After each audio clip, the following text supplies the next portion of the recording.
Okay, I think. Okay, everyone. Hello. Started recording. Oh, geez, my pop-up thing's still there. Okay, just ignore that. Okay, hi everyone. Welcome to the Payload Design Review end of summer. It's kind of been hectic, but I'm really proud of all the work that's been done on the team, and hopefully everyone here is really impressed with the work that we've been doing too. Just to preface, going into detailed design, we've been doing some work on prototyping, and I mean, you'll see the sort of strides we've been making. So without further ado, I'll just start the presentation. If I can start the presentation. The arrows are not moving. That's because you're focused on Zoom right now. Oh, am I? Oh, Click inside the window. I'm on the wrong one. Okay, I see. Okay, sorry. Yeah, so before we get started, just a reminder that we'll be using Slido. If you're not familiar, you can ask questions, type comments there for any relevant slides. You can join from the QR code or on slido.com with our hashtag FINCH_payload. Here's the overview of today's agenda. We're running a little bit late, so just add 10 minutes to every number that you see here. We'll be starting around now, and we'll be ending around 3:40. So yeah, let's get started. I'll pass it off to you. Okay. Hey everyone, before we jump right into the payload, I'm just going to be giving a little bit of context on the mission science front. So for what the purpose of the payload actually is. So my name is Rosie. I'm going to be talking about the scientific objectives and a bit about our imaging site selection. So essentially our scientific mission is crop residue mapping. Our objective in brief is to provide a technological demonstration for this using hyperspectral shortwave infrared remote sensing data. So this figure you see here is actually taken from a study, similar type of study using multispectral data, which I'll get into a bit more. So the method that we're interested in, like briefly, in order to actually identify areas of crop residue from an image we take is called a spectral mixture analysis. And this was chosen because unlike many other hyperspectral remote sensing like applications, there's no real dependence on any specific absorption feature, which reduces the strain of our spectral resolution requirements and signal to noise ratio requirements. So with this method as well, theoretically hyperspectral data should perform better than multispectral data. However, the majority of research in this field so far has used multispectral data. So this means that there's quite a lot of interest right now in actually having a demonstration of something that we're able to provide. So the other side of it is the actual imaging site. So the way that the spectral and mixing works, it's important that the site that we select has field sizes that are actually much larger than our spatial resolution. So as you can see in this sort of diagram, every unit square in the grid represents 1 unit of our spatial resolution, so which is around 90 meters currently. So on the left here, you can see that the field sizes are too small, and this will lead to spectral interference because each unit of the spatial resolution, each of the spatial pixels, will have multiple different pure substances. So we would ideally want something like on the right. And on the other side of it, ideally, any sort of mapping mission should be supported by ground validation, for actual field compositions of our imaging site. So this is also taken this figure from a similar study using multispectral data. Essentially, what we're interested in is to analyze the actual similarity between the residue cover calculated from our image versus actual ground measurements, which would sort of complete the proof of concept. So currently with these two things that I've talked about so far, we're seeking a site that will likely be in either Manitoba or Saskatchewan, just because the fields there are an ideal size of around 800 meters. So there's ongoing outreach right now to various interested researchers and experimental farms to see if we can find a compatible site to get this ground data. Potential site we're looking into right now is the Enterprise Machine Learning Intelligence Learning Initiative, which has a lot of sort of similar projects they're interested in helping with, and a site near Winnipeg. So there'll probably be more updates on that to come in the future. So the last thing is, while it would be great, best case scenario, to be able to validate our data with ground measurements, it's important to plan for contingency in a scientific mission. So the best case scenario like I said, like best case level of scientific value. You know, our satellite can actually demo the crop residue mapping using the spectral and mixing. In case we're not actually able to get that type of ground validation, another option to explore eventually would be to sort of reference our satellite data with another satellite data. So something like NMAP, which is also hyperspectral ground imaging. So in that case, the value would be, you know we can collect data with the potential to be used for crop residue mapping, which is comparable quality to other similar satellites. And like finally, there's always the possibility that we won't be able to acquire any sort of like validation for the data we collect. In that case, we can still say our satellite is able to have like taken an image and collected data with the potential to be used for crop residue mapping. And like, it's important to remember, I just want to point out that this in itself is already like a great achievement. So I hope this provides a bit of context for the purpose driving the payload. I'm going to pass it off now to the actual payload. Yeah. Do you want to point the laptop at the? Yeah. Yes. Video. Okay, thanks, Rosie.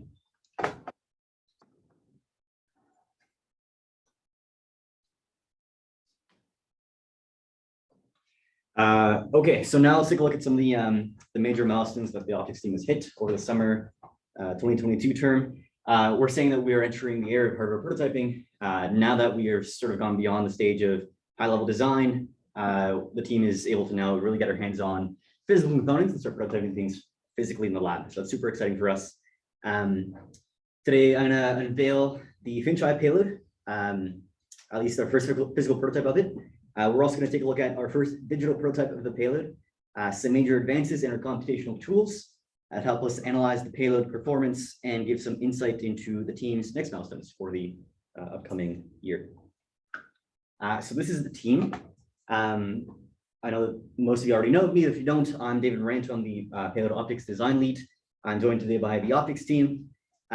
We've grown considerably over the past term, so I'm incredibly honored to be working with an incredibly talented and diverse team as we are. And obviously, we would not be here were it not for everyone's individual contributions. So kudos to all y'all. Okay, let's dive in. So this is it. This is the FINCH embryo. This is our first complete off-the-shelf solution for a hyperspectral imager. This is intended to be a platform for future research and development. It consists of non-space ready hardware for low cost or to enable low cost benchtop prototyping. The requirements model that led us to this particular configuration, this particular solution of components is different from our flight requirements. And Casey will go into some of those distinctions in a bit that helped us reach the goal of enabling or creating a platform for future R&D. I'll pass it up to you, Casey. Okay, so we have 6 optical components in FINCH embryo that we determined to be the most cost-effective, while also following the requirements for build 1. The first component is the four-optic. It's the furthest left in that 3D model. We sourced it from Navitar, and it's there to capture light and focus onto the image. Next, we have the adjustable slit working from left to right. This one we decided to go adjustable instead of fixed width because some of our requirements for numerical analysis are still not done. Next we have, adjustable slit was sourced from Thor Labs, and it restricts the FOV to reduce multiplexing. And then next we have the collimator, which is from Thor Labs, which collimates light into the beam and onto the grating. After that, we have the surface relief grating, which diffracts incoming beams. This is actually not the same component that we'll be using for the final build. This is a surface relief grating instead of a GRISM, which we will use because GRISMs are only custom made and we wanted an off-the-shelf solution. And the cost is a lot higher, so that will be saved for another build. This also means, though, that the FINCH embryo will not be reading in the 900 to 1700 nanometer range, but that is not one of the requirements that we have for this build. Lastly, the focuser as well is from Thor Labs, and it also focuses diffracted light onto the sensor. And the sensor is from Teledyne FLIR. It takes images from diffracted spectra, and that's our prices component. Next, Max will go through. Thank you, Casey. Okay, so I'll be talking about the Optimex selection of all of these components. So there are two main systems that we looked at, the rail system and the cage system. So the rail system is basically just having the components and mounts sliding on the rail, and the cage system is having all the components stacked within each other. And we quickly realized that the rail system was not the way to go. Firstly, the minimum separation distance for each component was about 20 to 25 millimeters, compared to the cage system, which was much smaller, 10 to 15. The rail system also introduced an uncontrolled rotational degree of freedom about the x-axis with the post holders, which means that we're not sure that all the components will be aligned with each other. The rail system is also much more complicated. The cost is higher than the cage system. So ultimately, we decided to go with the cage system, which is a cleaner system, allows for finer adjustments and a smaller separation distance.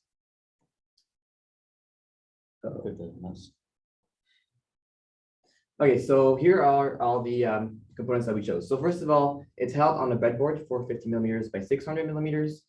And the skeleton of the cage system is basically just 4 rods in which the components are stacked on. It's important to note that the rods, the length of the rods will depend how tightly compact we can put the components and the mounts. So in the future, we might want to consider buying smaller rod increments that we can screw with each other so we can customize the length of the rods. As for the mounts, we were able to buy 2 lens mount plates and a 4 optic mount plates commercially, but the sensor and the grading mount plates, we were not able to buy them, so we're gonna have to customize them and print them by ourselves. And like I said, the cage system only has a few other smaller components, like 1 post and a post holder, which greatly reduces the price of the overall system. So here it is to the left. We also bought an extra shroud for protection, and overall the cost of the whole system is about $2,200, which is fairly cheap for a system that's fully customizable and that can be adapted for future builds of our FINCH eye. Okay, pass it on to the next person.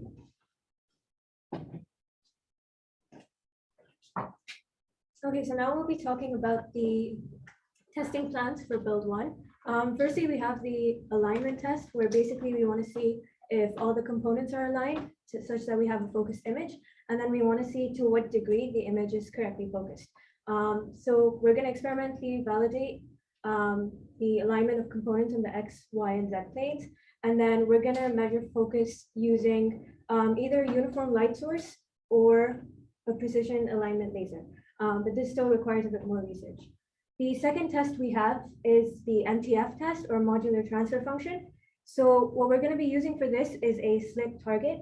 The main thing to note here is that the image that's produced, so the variation of light intensity of the image that's produced with a slit target is known as the line spread function, or LSF. And it can also be shown that MTF is actually the Fourier transform of the LSF. So a couple of things to note. Firstly, the width of the slit that's used needs to be small compared to the point spread function, or PSF. And secondly, the image needs to be enlarged using a relay lens, such as a microscope, before it can be analyzed. But once we have the LSF curve, the MTF can be just calculated in a couple of milliseconds using a desktop, and then it can be used in our Code 5 models. And then the last test is a stray light test. So this is done to detect stray light, which consists of ghosts and flares. This can be empirically done by testing with uniform monochromatic light and using bandpass filters. And then we could detect the power of the light using the spectrophotometric detector, and then use that to determine what light has been redshifted and therefore determine the amount of stray light from that. And then computationally as well, we can use Code 5 and use some Monte Carlo methods to be able to simulate where the light hits and how to determine what light has been straying.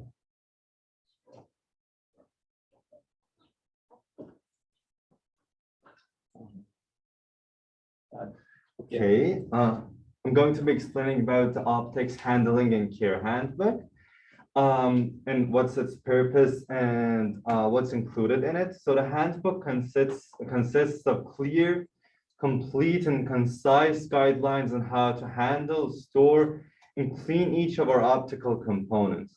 So the team members are to read these guidelines before they handle, store, or clean our components.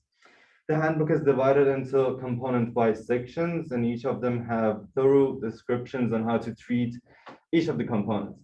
Some important examples on our guidelines are that one should always wear neutral gloves or latex glove whilst working with optics. Also, another important example of our guidelines on storage is that optics, the unmounted ones, should never be put on hard surfaces, and they should always be wrapped in lens tissue and put in their special optical storage box. And the final example that I'm going to mention is that of cleaning optics with a lens tissue, which is common practice for some of the curved optics that we own. Complete description of that is included in the handbook, and that concludes the description.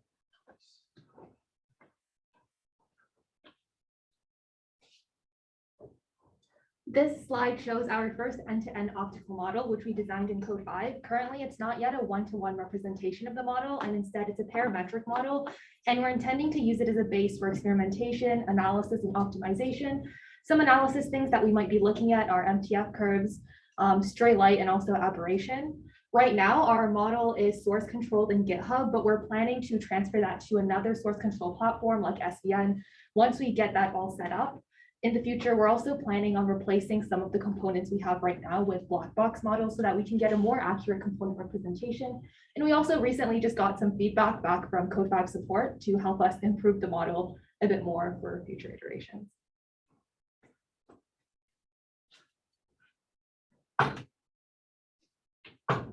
This is Jennifer.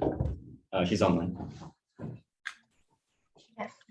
Hi. Okay. So now on to the architect project. This is a high-level parametric design tool written in Python in order to better define our component-specific requirements. So essentially, the architect provides trade-off analyses of the entire payload and all of its components. We'll be going into a bit more detail about 3 of our trade books, and it's important to note that these parameters have not yet been fine-tuned, so the plots do not reflect the final numerical values. Okay, so on the very top is a plot of the SNR, or signal to noise ratio, against the wavelengths which our sensor can detect. So we can assess if all of the SNR values from 900 to 1700 nanometers are high enough, which is basically if the image quality is high enough. So higher signal to noise ratio is better. And a challenge we've had so far with SNR has been figuring out which equations in literature best model the SNR for our payload. And now that that's finally in place, we're looking into what the SNR values we should be aiming for. So I'll pass it off to Abir now. Okay, yeah. So the goal with our wavelength mapping was to map wavelengths ranging from 900 nanometers to 1700 nanometers on a sensor of height 7.68 millimeters. So at the moment, our design is very simplistic. It just consists of a diffraction grating rather than the VPH prism, a sensor, and a focuser. So this data should aid with our Code 5 models of the 4 optics. But the graphs that this tradebook is producing right now are still not completely intuitive, and we still need to play around with the parameters a bit and compare with some external sources to have full confidence in our derivation. The final graph is a graph of prism efficiency versus fringe density. So as you can see from research, you can find that it's a sinusoidal pattern. And for this particular graph, this is under the assumption of a 6-degree angle for the angle of incidence. So different angles of incidences would result in varying amplitudes of the graph, but overall the pattern would still be the same with between the 2 variables.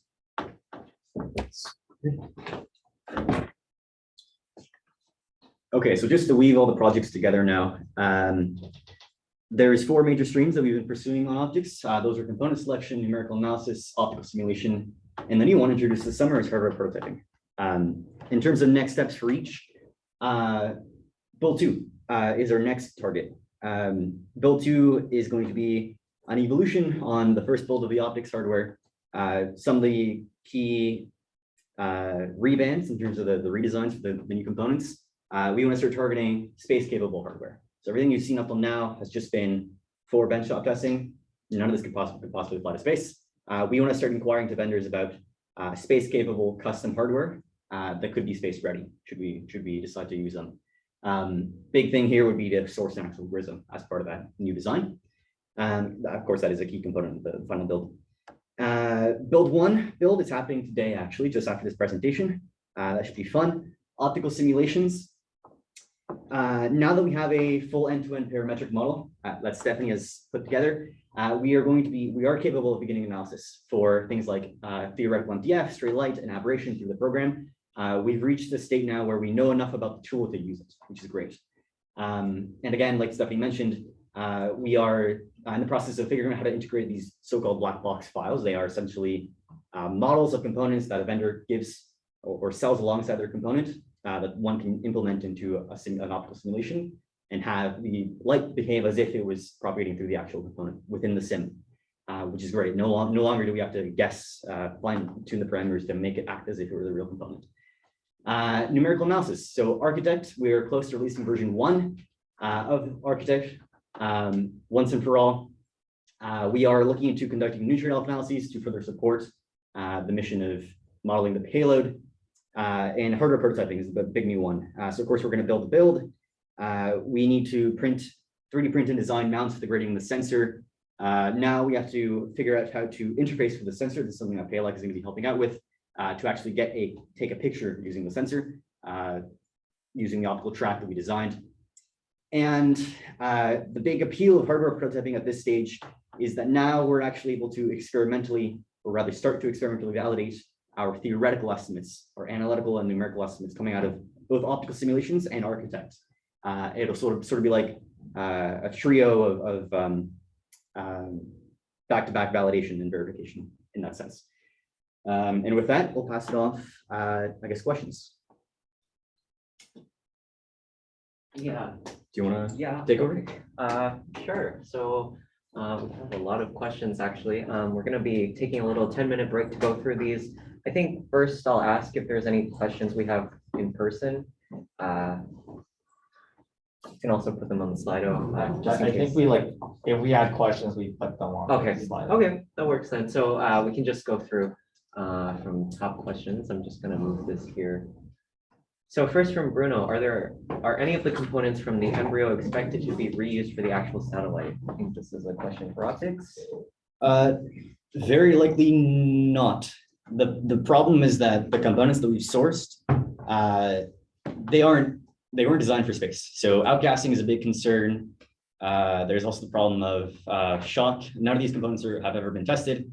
It would probably involve huge testing campaign to verify that these components are space ready for flight. So no, it's very much a learning project. What we take from this project will be used to refine the final flight components. The sensor is thank you, Casey, is the only one that we are keeping as the final flight sensor, unless something goes horribly wrong and we have to buy a new one, but that's the intention. Yeah, I was wondering because it costs like 20K. Like 17K USD, so it's like 30K Canadian rubles. Cool. Next question. Is the embryo purely intended for testing optics, or is it also intended for testing electronics, firmware, et cetera? How do you capture and view images? Yes, that's the intent. The intent is that we have done our part in terms of building a benchtop prototype that the rest of the team can then try and interface with. The sensor being a big component of that. Whatever Payload decides to do with that, I guess that's more a question for Young. But that was the intention in designing the build on our part. Like for you guys to get images out, like you just use the desktop version. Like, yes. So for people who don't know, like when you buy a camera from this company, they give you like a connector and you can download their app and it just goes to your laptop. So obviously we can't launch into space with a laptop. So all this like low level stuff that's being handled by, I guess, my team. But that's not going to be ready for a while. Cool. Next question. You mentioned requirements that were laid out for build 1. I'm assuming this is for optics. Yes. What were they once? That's included. Mass was not really a concern. If you want to take a look at the build one requirements, you can take a look at one of the Notion pages for the FINCH design stuff. Oh, okay. Oh, sorry. Yeah. Oh, yeah, sorry, I didn't. Yeah, next question. Where are you expected to result? Sorry, what are your expected results for your model tests, given that's not fully representative of the Flight model, sorry. Wait, can you clarify if this is the hardware test or the simulation test? The hardware tests. Okay.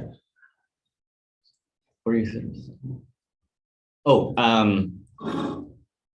so number one, sorry if you're confused. We want to be able to number one, validate our numerical derivations for the equations that model the payload. That's huge because there's been a lot of work done in that regard in terms of, okay, well, have we derived this correctly? We can't get that sort of validation unless we do it experimentally or some outside source. Sometimes getting an outside source external is hard. The other thing is we have a number of design parameters in the design that haven't been constrained fully. Big one is slit width. That particular term is coupled with so many things. Having an experimental bench where we can, and especially an adjustable slit where we can actually take pictures and adjust the slit in increments and build up these graphs and compare to numerical estimates, also huge. And so we intend to use that to constrain our choice of slit width when the time comes to build the flight model. While we're there, can I ask a quick follow-on? Yeah. So, like, have you guys considered visibility or interference condition with slit width? Because like there's this longitudinal coherence length, and if you make it thinner, then you can get it. Diffraction works by differences of phase in your light, so you have to be like phase coherent. Like, aka, if you just set your slit width to be like really thick, then you're just gonna have normal light behavior. You're not gonna see any of this interference effects. That's right. That's something that we are modeling, and it's one of the traits that we're trying to model instead of the payload numerical analysis project. Is that trade-off? Okay, well, if you grow the slit too big, sure you get more SNR because you get more light throughput, but you don't end up getting those conditions right for diffraction to occur. And then if you go too small, sure you get fine spectral resolution, but you lose light, and now your sensor might not be able to pick up the diffraction. So it's the trade-off that we're trying to plot and find a good solution for the slit width. Well, what's the hardware? Experimentally and numerical, And yes. okay. Cool. Is the microphone on? Oh. Yeah. It's on Mingda's laptop. Yes, we're on. That was Yes, we can hear. Yeah, next question, optics slide 22. Are you experimentally measuring line square function? So I'll pass this off to Abir, but just before we get to that, I should preface this by saying that the work that has been done thus far in terms of the preliminary testing plans for the benchtop prototype are very much preliminary. We are trying to learn about how to test these criteria that we want to test, and figure out what sort of tooling equipment we need to do that as efficiently as possible. But Abir, I don't know if you have anything to add there. Yeah, I very intentionally did not specify that just because it requires a bit more research. From preliminary research, I found that using a CCD detector array will help with getting LSF, but I'm going to do more research to see if we can use CMOS instead, since our FLIR is a CMOS. Okay. Yeah. I asked that question. It's just like, it sounds hard when you try to characterize these systems. So yeah. I'll look into it. Another question from Prachi. How are you controlling light coming into the system? What is physically blocking stray light apart from the core optics? So this is a great question. It's something that I know Payload AIT has been developing plans for something like this, having a chamber with an aperture in the front that lets light through in a very controlled manner. The purpose of these preliminary tests is to sort of bridge the gap between when those tests execute, whether it be an actual TVAC or something else, and now that we have this benchtop prototype, what can we start learning about the prototype?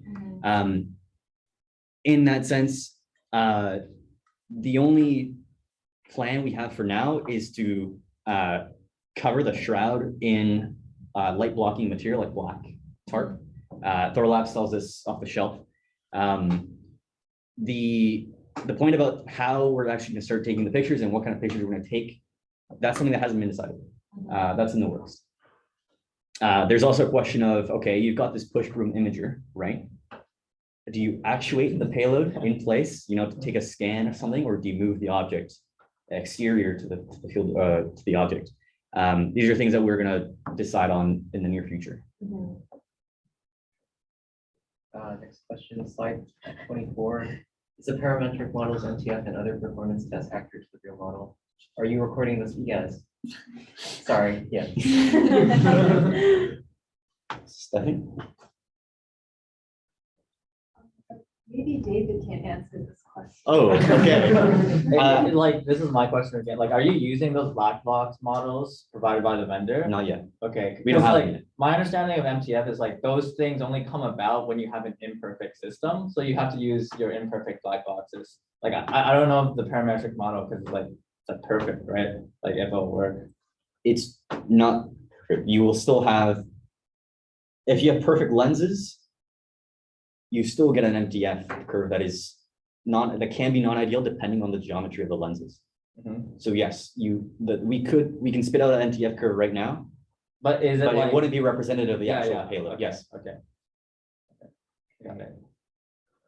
Question, wavelength mapping versus sensor height. The graph isn't linear. Does this mean that wavelength will not be evenly distributed on the sensor? Yes. Basically that is what the graph represents. But there was an option where you could fine tune the parameters further and have it be linear, except that it, like some parts of the sensor would be empty, the top and the bottom. So we still need to play around with it and, like I said, compare with external sources to see which one makes more sense, just to see if our derivation is correct. And this has been a point of contention Yeah. between the two of us, because it doesn't seem like this, the literature says diffraction on a grating happens linearly, which is opposite to what happens in a prism where you have nonlinear diffraction. So we should expect to see a linear curve, and that's what we're trying to debug really. What is sensor height? It's just the way we're calling the height along the sensor. Like your sensor starts off with a coordinate system. Oh, The height is it's the your Y array. going up. Okay. Yeah. The Y index of the array. Yes. I think probably take another question and then we might have to move on. Yes, just the one on the top. How are you documenting and maintaining code for optical modeling simulation to be passed along to the team? Yes, this is something that we are describing a whole lot of weight to. As of now, what we've been doing is collating all our derivations and equations inside of a document called the FINCH modeling and characterization reference. We are migrating this to a better format, but that's sort of how we've been documenting all the equations that go into modeling the payload, and then those are then implemented in code instead of architects. So that document exists, that documentation exists. Okay. Yeah, it's make sure you document and comment. Like what I'm getting at is you don't want to end up with like a bunch of spaghetti code and then like new people join the team and they have no idea how it works. So it's like unusable. Like it's more of like a maintenance thing. So yeah, it's good that you're keeping that in mind. I will defer the rest of the questions to the end of the presentation just for time. That being said, the next section is payload electronics. So I'll pass that off to you. Use the clicker. All right, do you want to put so they can see my face or? Oh, sure. Yeah. Am I in field of view? Okay. Payload electronics. Oh, it's the You see the other The mouse. Oh, wait, it's on the wrong screen now. Give me a second.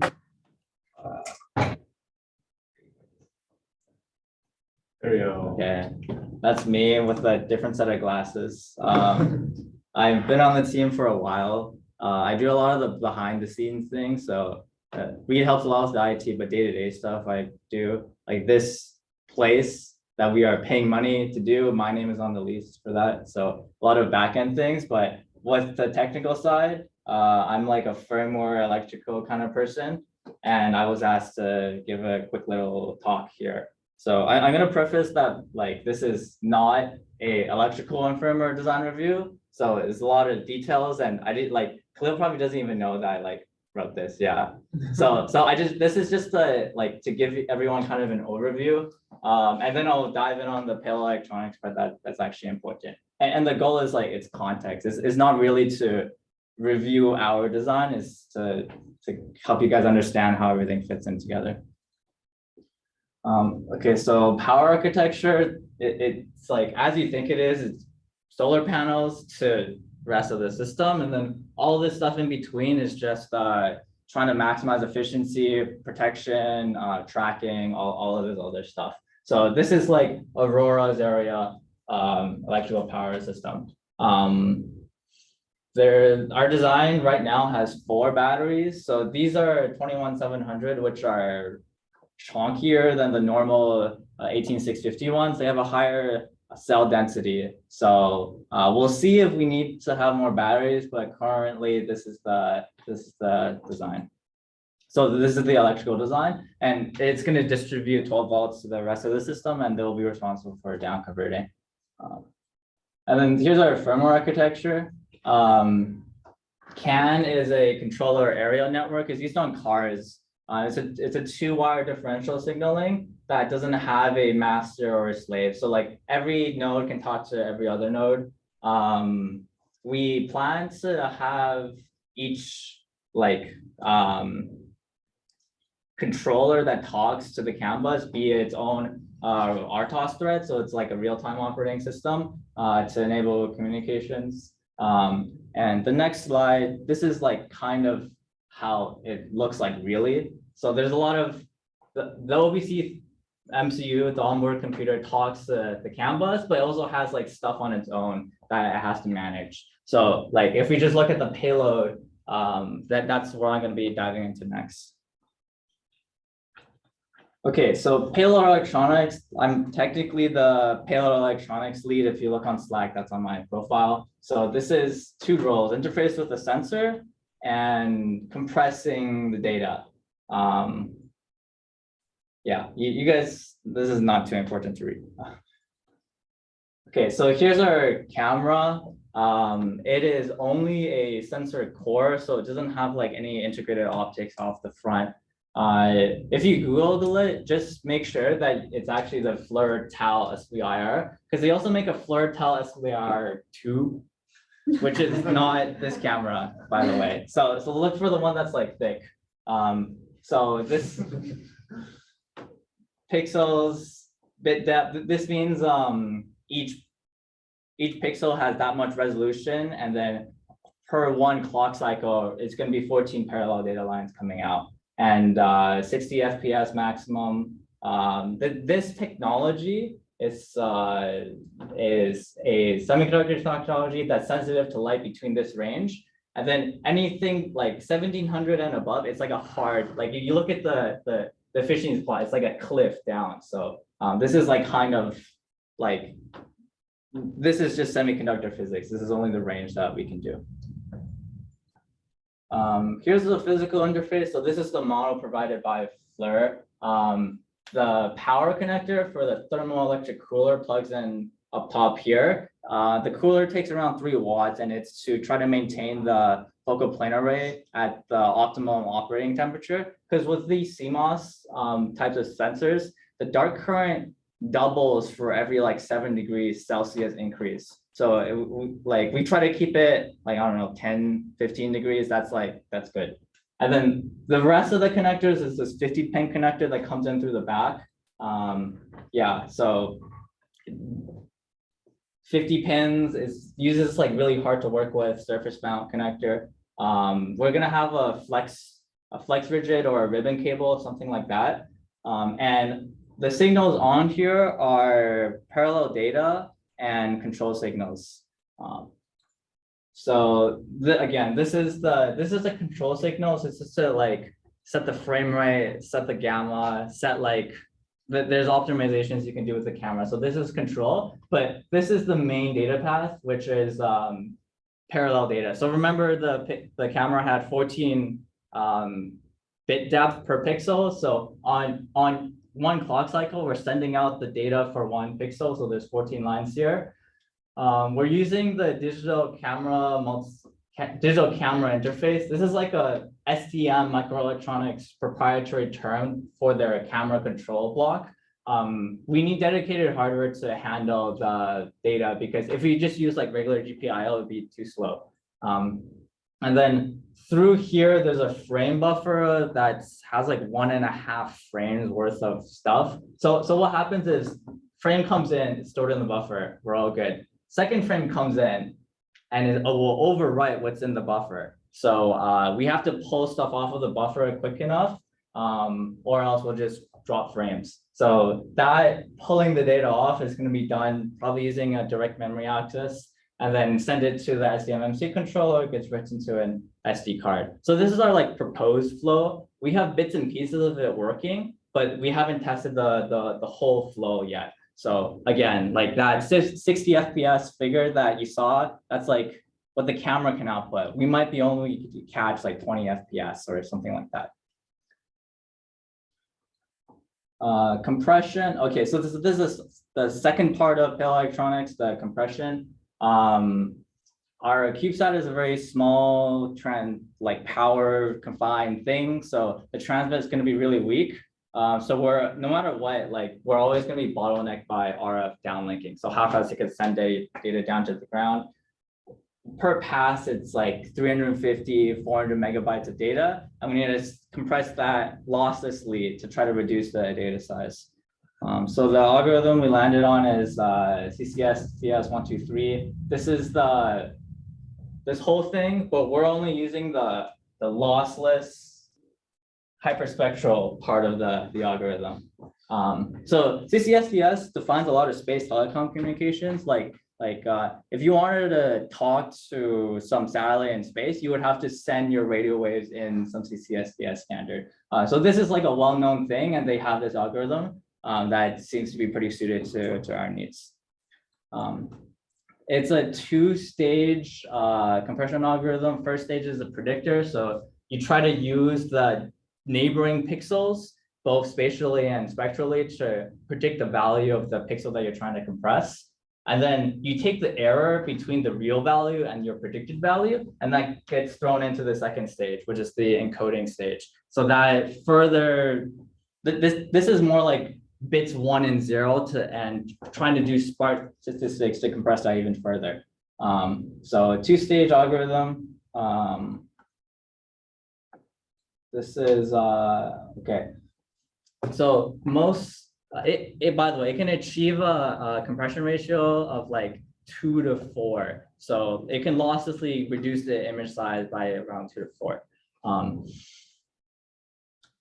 This slide is just saying we have the predictor working on the microcontroller. The encoder, I have to do some further optimizations to do it, but it's like it might be too slow. Like we're using our microcontroller has a Cortex M7, ARM Cortex M7. In ARM's mobile lineup, that's the M. The M7 is like near the top of the lineup. So if it's too slow on that, it's like it's too slow, and we have to switch to something else, which is an FPGA. All the literature that I read online about this algorithm, it was implemented on a Xilinx FPGA with these like best reported results. So if we have to pivot to an FPGA, we obviously don't want to because it's a lot harder to design to, but if it does happen, I won't be too surprised. Okay.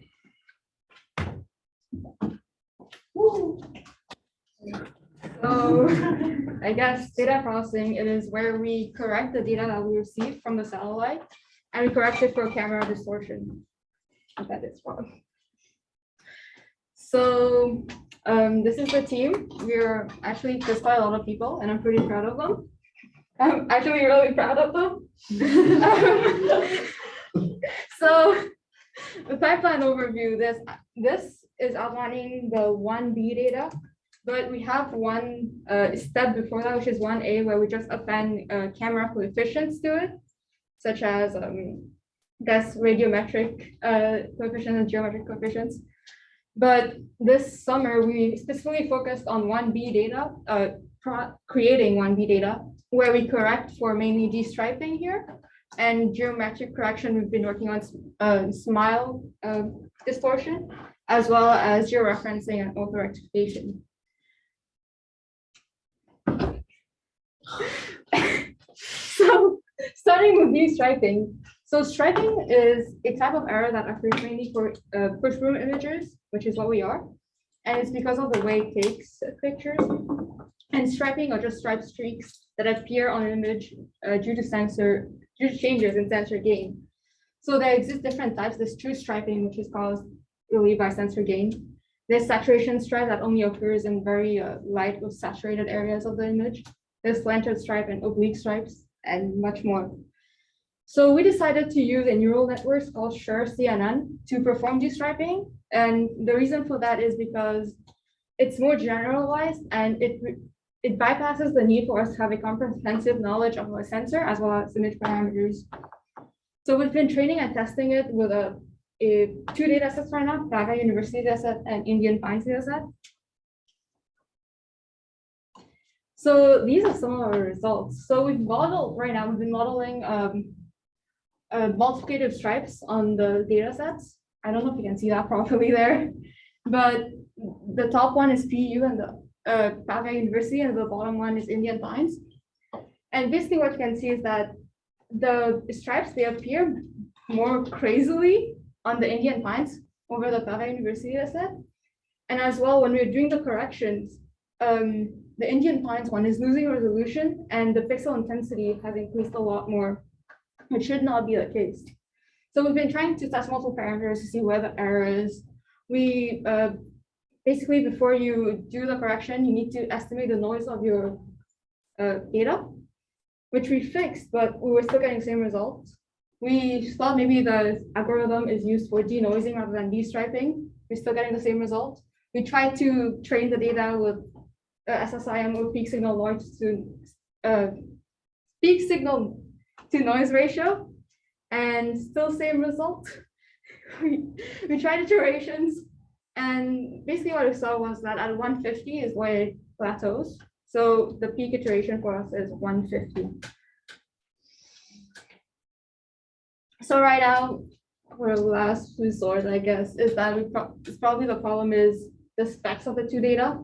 If you look at wherever that direction is, you can see that the spectral resolution is not that big of a deal, but the spatial resolution is where I'm worried, because Pavia has a 1.3 meter spatial resolution, whereas Indian FINCH has 20 meters, and we're planning to have 90 meters. So I'm pretty sure that's probably where it's going wrong.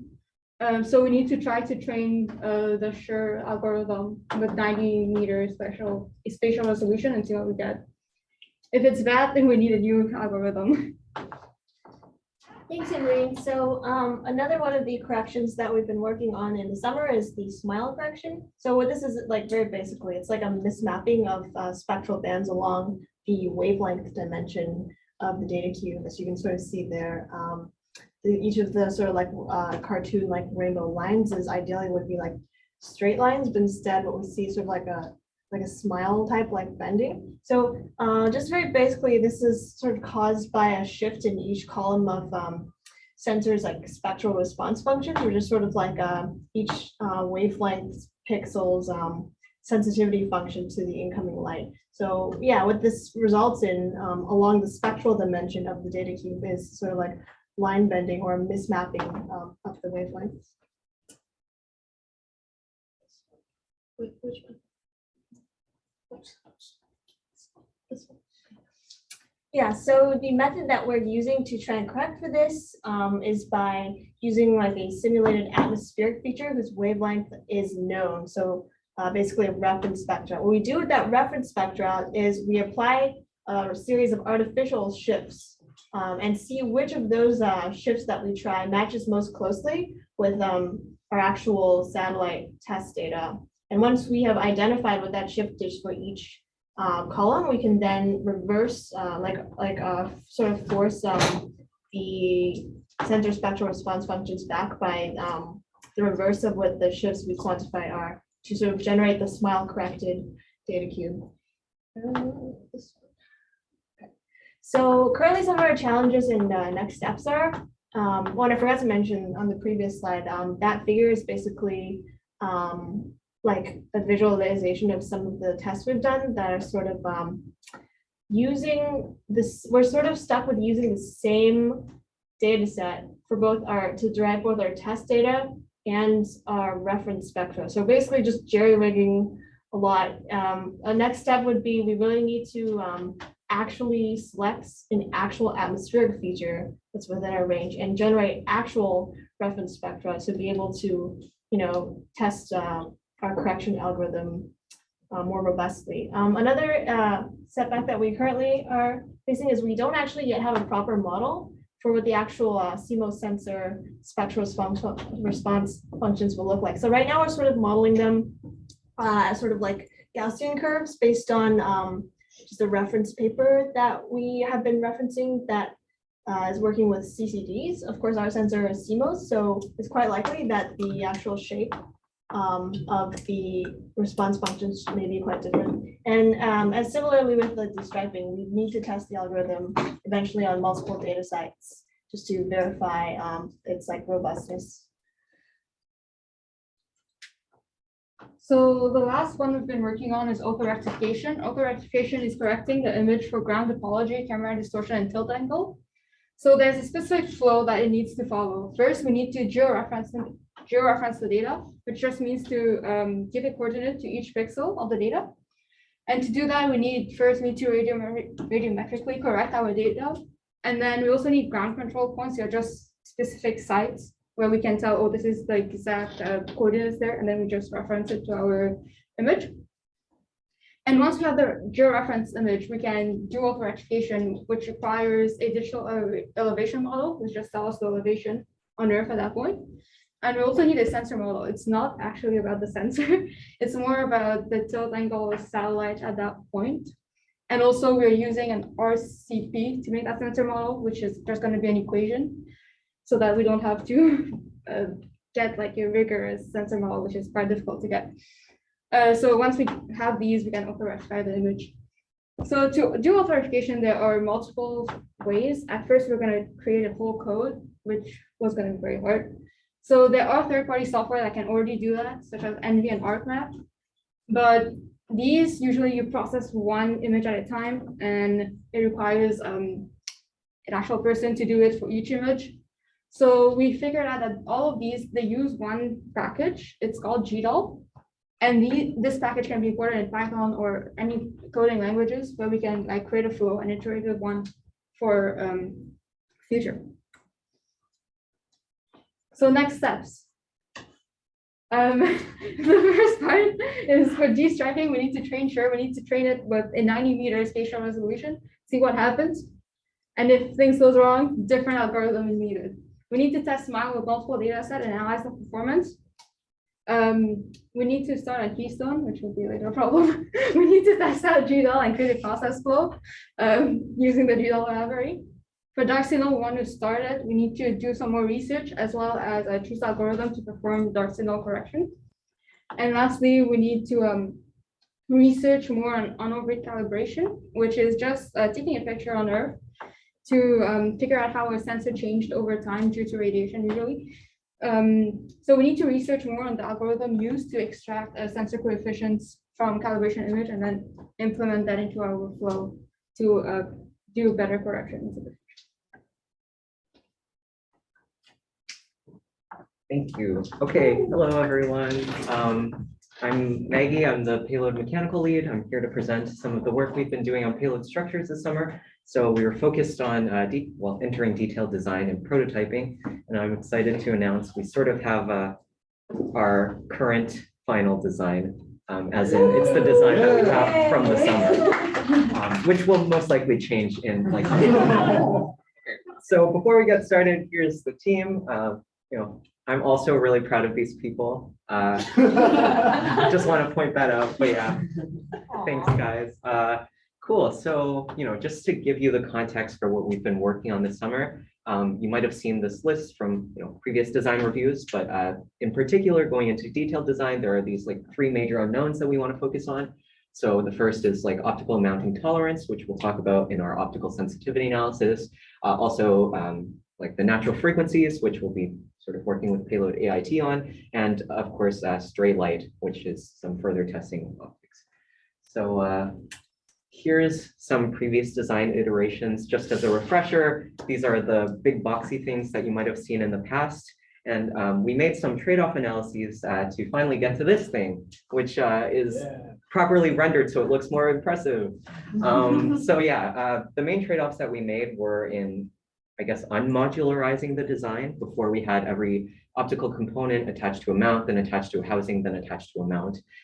For the satellite, of course. But now, based on our outreach and research, we've decided instead to trim that down into housing that directly interfaces with it. It's in two pieces. The major trade-off is really in manufacturing. So as you could imagine, those shapes are a little bit more difficult to create and a little bit more expensive, but it does reduce uncertainty in terms of assembly, and it does make it a lot easier on the eyes.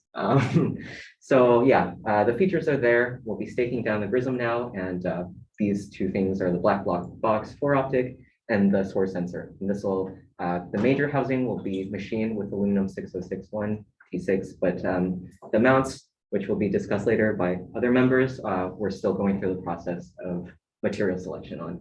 So here's a cross section so you can see exactly how it interfaces with the optical components. Again, the holes down there are for glue deposition. We left some space around the middle in case we need a temperature sensor. We most likely will, just because the Grism needs to be temperature controlled, probably. And then all of the other optics are just preloaded in with the retaining rings.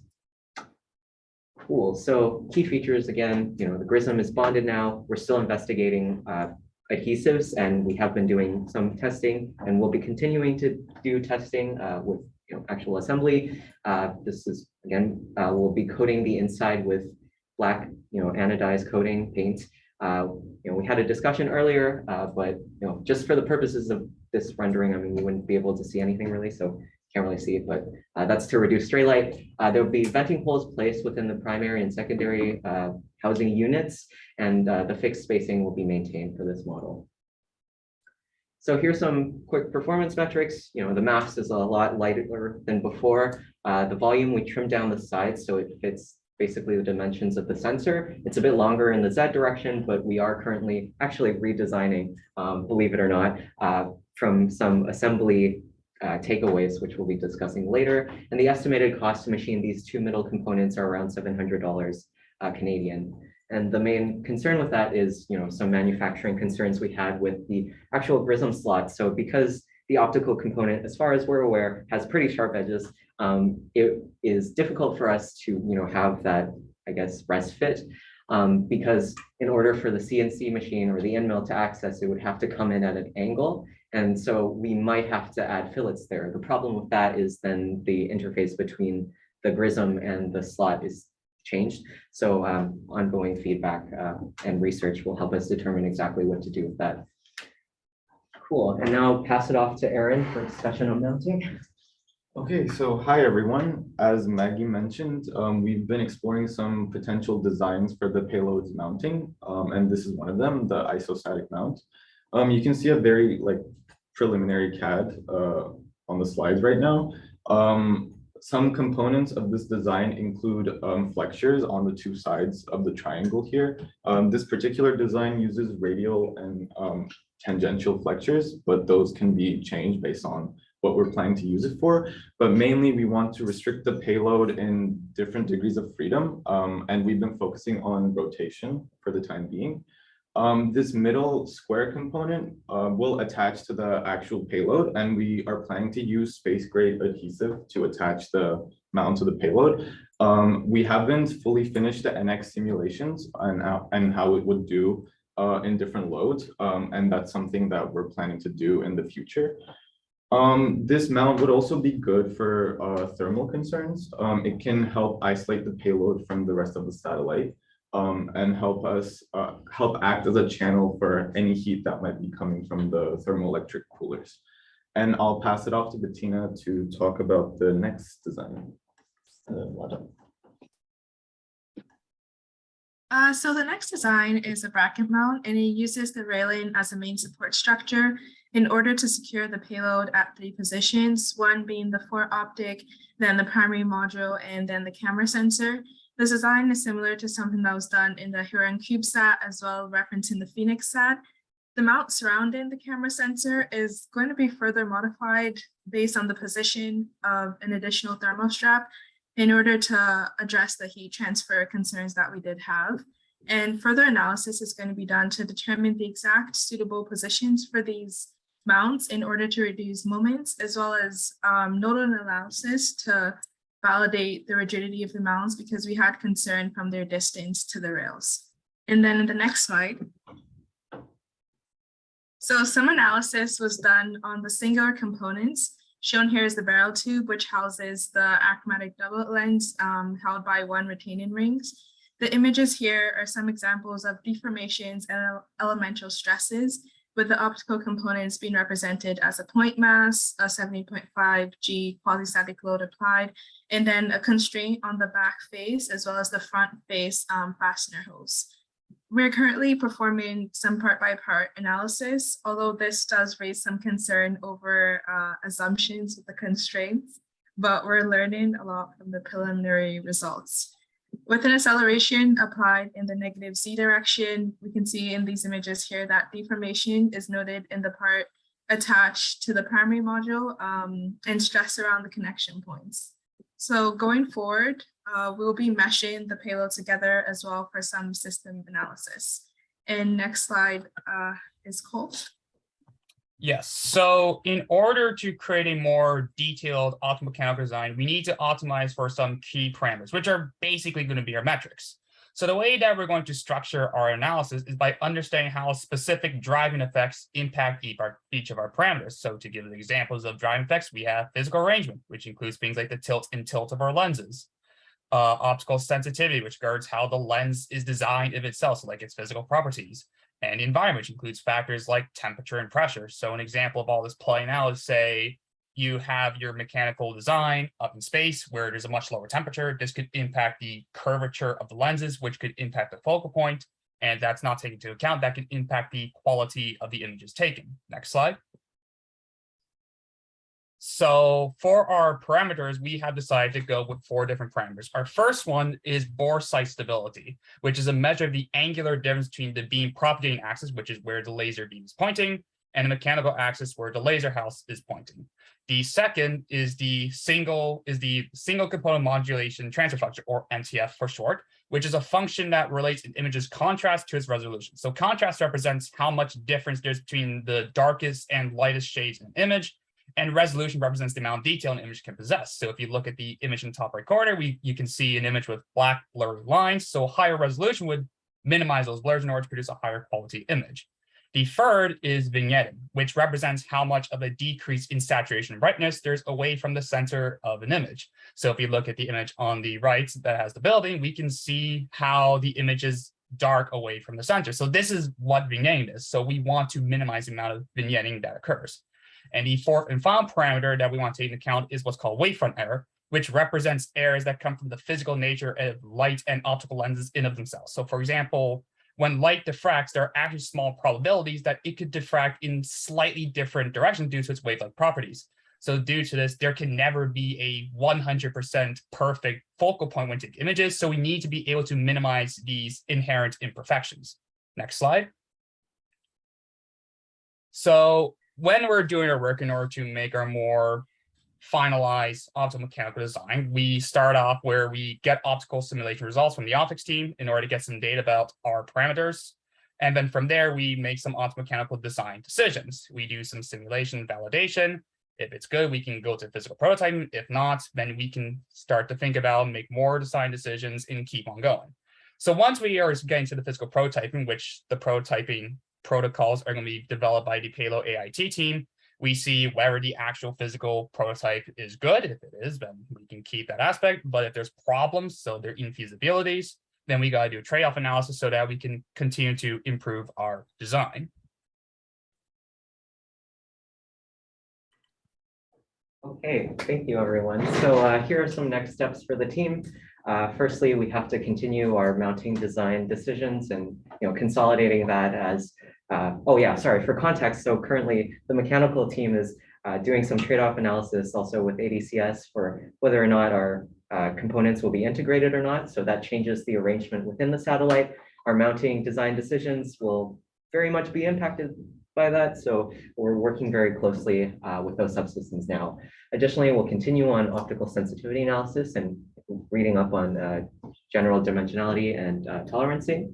Additionally, we'll have to pursue bond analysis since we are considering staking down the GRISM, as you saw in the previous design.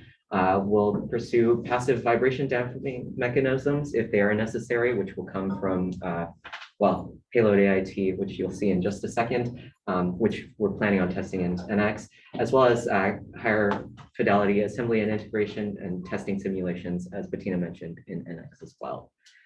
So I guess that's a good transition onto Payload AIT.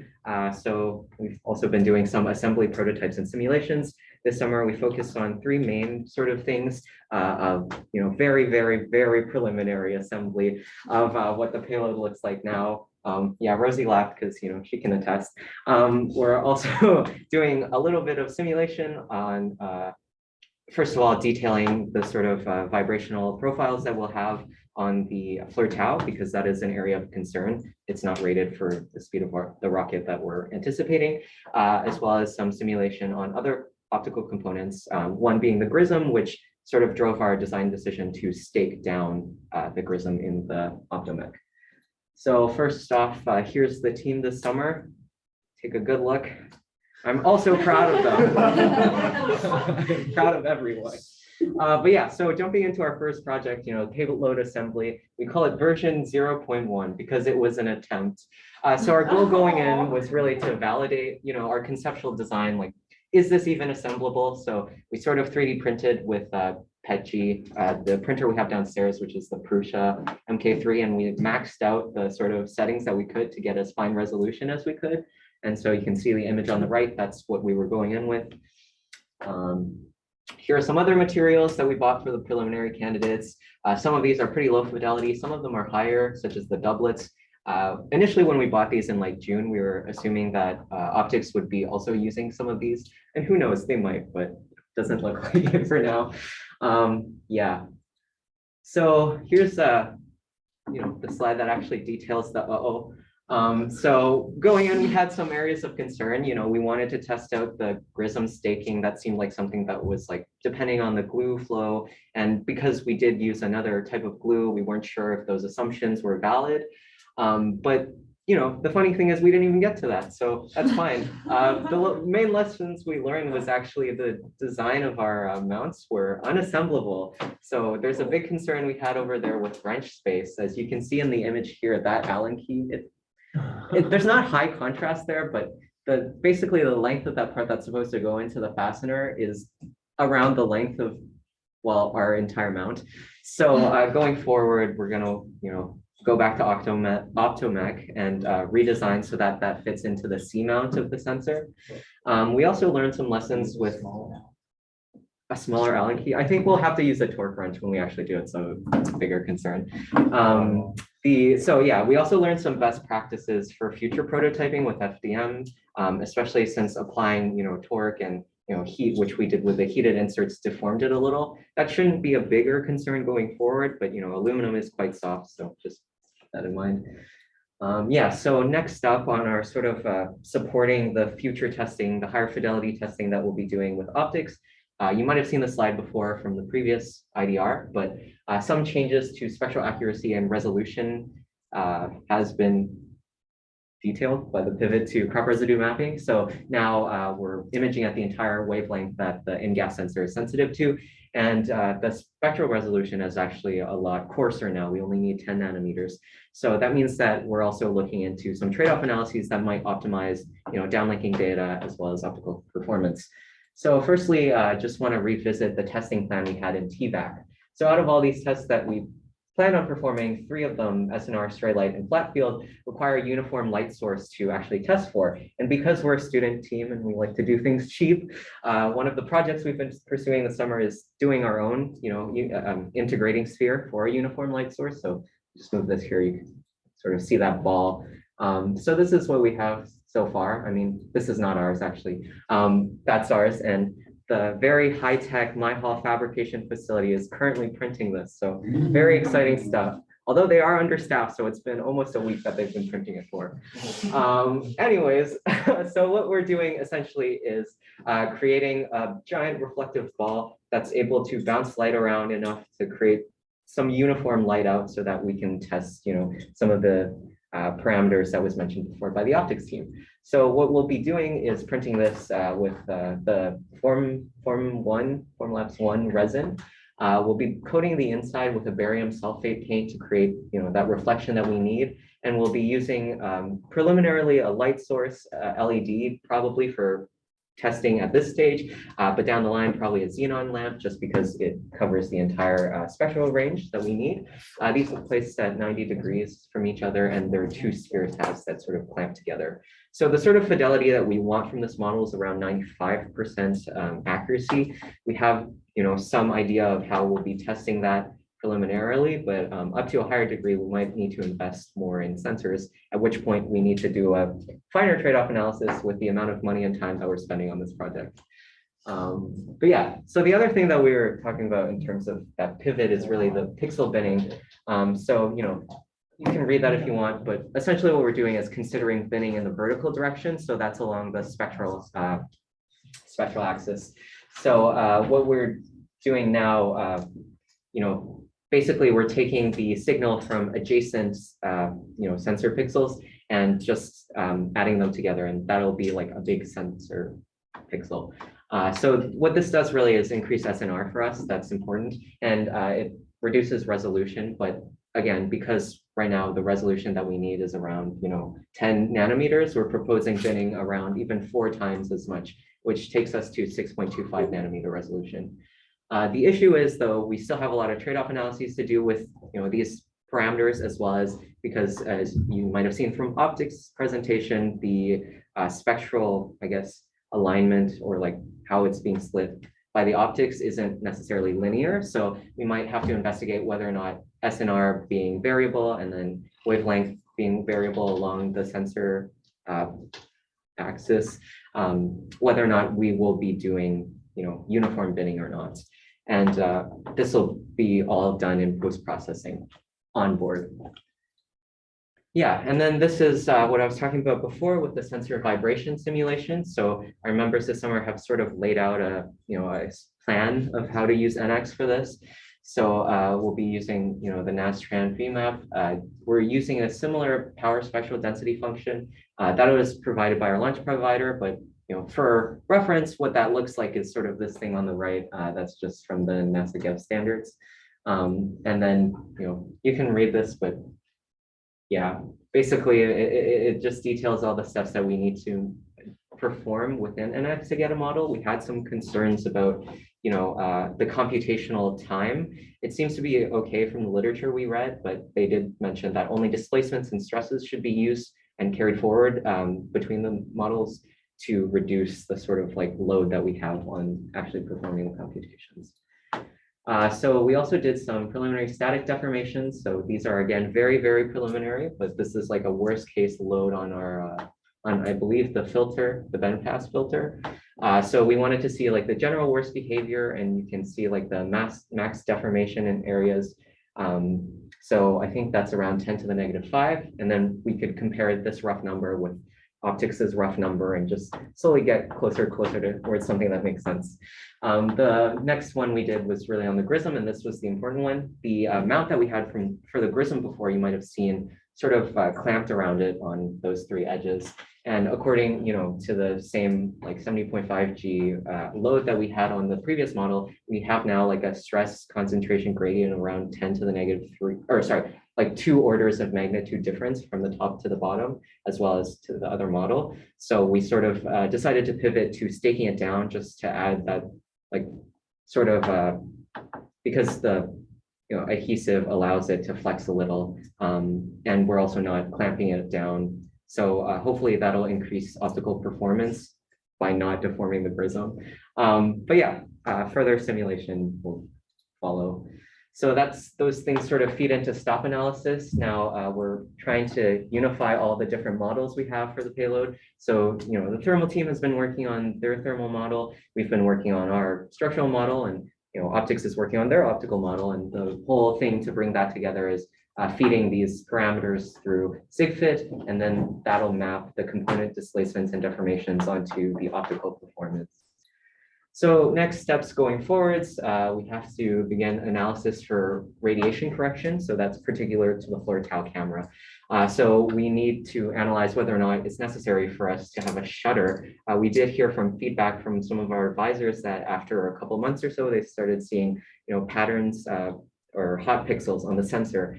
And for correction, what they did was really just put on their shutter, image the dark thing, and say, oh, these pixels are bad. But there are a lot of complications, mechanical complications with having, and electronic complications with having a shutter. So currently our team is looking into whether or not there's any dark fields that we can image or other alternate maneuvers that might not require ADCS to do a will. So we're continuing binning analysis, as I mentioned, and starting our version 1 of stop analysis. We'll be focusing on higher fidelity assembly and integration, as well as testing for our integrating sphere. And finally, the new project that we'll be starting in the fall, which is creating a sort of test bed for the intra-pixel sensitivity. And that is something that data processing will need for their smile distortion. And yeah, I think that's all from me. And that is the end of the presentation. Yeah.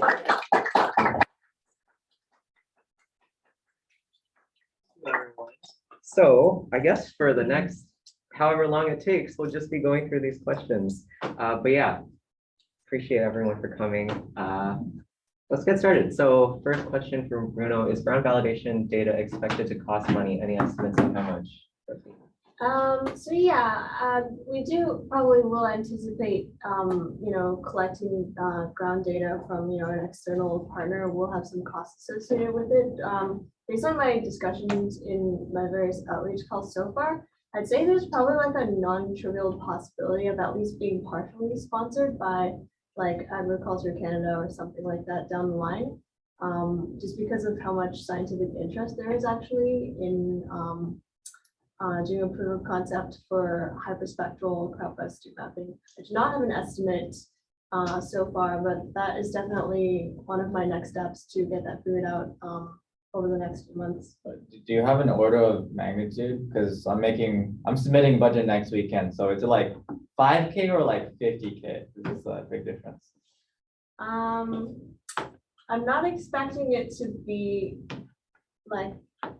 very high. I don't have an estimate yet, but what I will say is there's varying degrees of complexity in how complicated of a method you want to get to ground validation, and just very basically what we need to get is pretty minimal.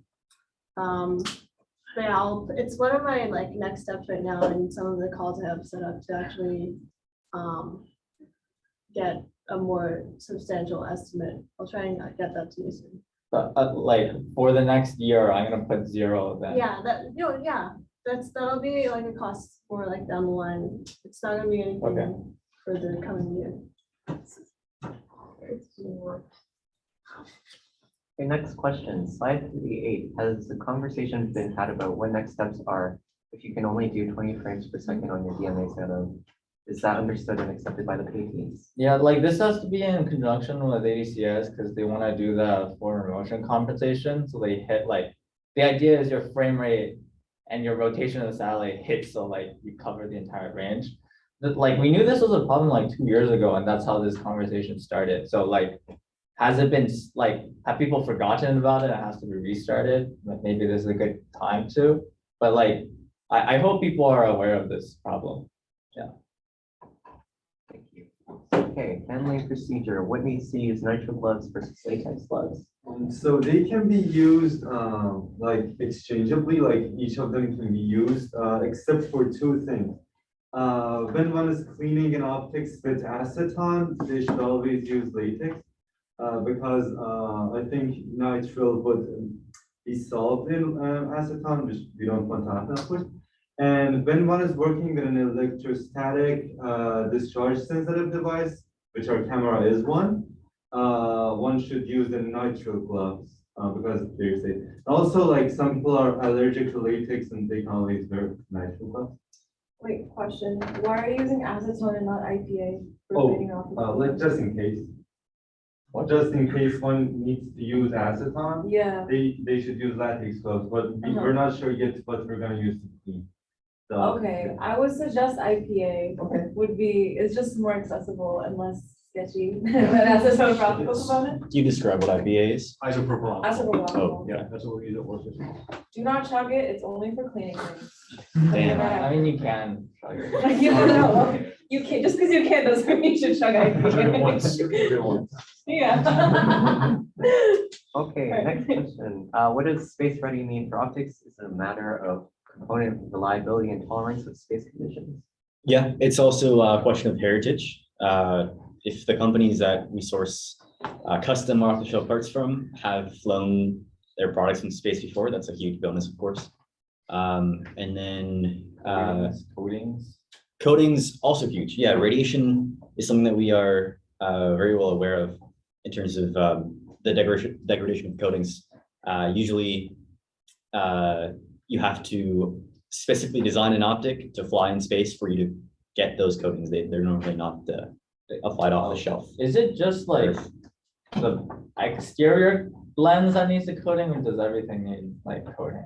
I think you apply to every lens. Okay. So if you have a 4 optic, you would apply the coating onto every lens, and of course it comes with drawbacks in terms of transmission. Yeah. So like obviously you wouldn't be applying. We would buy one. But we would not apply coatings. Yeah. No, we don't have the setup to do that. So Just to follow up on that, like, is there a significant difference in performance? Like, this is kind of going back to the beginning with like the embryo design. Like, is there a noticeable performance difference with that versus the planned flight model, or is it really just the space ready and heritage?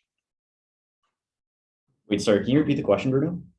Like, is the what you're building for the embryo model of optics versus flight model, is there a significant performance difference with the like less expensive components that you're buying? Yes, absolutely, there is. A big one would be SNR. Right now, we sourced a fairly small 4 optic, simply because it fit within our form factor and it was cheap. Down the line, we expect to source a much more expensive, much bigger, better 4 optic that can absorb more light than what we currently do. So yes, I expect there to be a huge difference in achievable everything from this benchtop to the final flight. Okay, yeah, got it. I have a quick thing to that. You mentioned just now that you're looking at like the radiation, like degradation of the coatings based on radiation. Is this like the thing that we learned about in small set? Like what's like the planned next step for coatings? Space cataracts. Low-key space cataracts, like. So this sort of work will fall under the build to outreach design epic. This is sort of the work that will involve outreach in terms of learning, first off, what vendors exist that produce custom space ready 4 optics. We have some in the back of our mind. I know you've got some leads from SmallSat on that. It'd be starting a communication venue with them and sort of gauging what can they do, what can they offer us, and then also on our end, learning more about the coatings themselves and what we want out of the design. Are you planning on using the coatings for any like athermalization as well? Or is that not as much of a concern apart from the prism? As far as I understand, athermalization is more of a concern in terms of the material itself as opposed to the coating. But that's something we can look into. Next question. Do you need a bunch of hyperspectral data similar to FINCH's to train the SURE CNN? And if so, any ideas yet on where to get this data from? So my guess is yes. We've been trying to train the SURE with one data set and then de-stripe with another. It hasn't gone well. So the answer is yes. And where we plan to get our data from is mainly from a satellite that already is, like Landsat, for example. They probably have data that is specifically on Saskatchewan, and we could use that to train our SURE CNN. The only issue is that it's probably not going to be of the same spatial resolution, spectral resolution. So we definitely need to look into that, especially for the specs that is causing issues. spatial resolution. Could you just bin it, like take a high resolution thing, make it. Oh, chunk it in. That Yeah. is a very good idea, yes. I have a follow-up question. So do you need data from space to train the network correctly, or can you get away with like an airborne hyperspectral shot? Yes. Like if you ran an airborne UAV campaign to fly the sensor on a drone or something over a field, could you use that data to train the network? I would say yes. Like, is there a difference between the data you get space? I mean, besides the atmosphere, right? Is that the only concern? I think with only the atmosphere that might be the concern, but there shouldn't be a difference. But payload optics, you can tell me. Okay. Wait, so the answer is drone thing is no, because you don't have enough atmosphere in the way to give you. I don't know. That's what I'm asking. Is that I don't know what kind of difference that would make for the generalization. We have an entire division we can ask this question. No, but they don't do like, their challenge is like deliver a medical robot and it goes. Yeah. But they must fly cam. Oh, it's not perspective. They have Yeah. different goals, but like they have expertise, we can ask them, and they don't have an answer. Can we strap our No, payload? but A high altitude balloon team. Please. the expertise is in imaging, is not in how to make a drone, so I don't know if they would be helpful. Or vice versa. Their expertise. Yeah, like you get what I mean, it's like different expertise. Cool.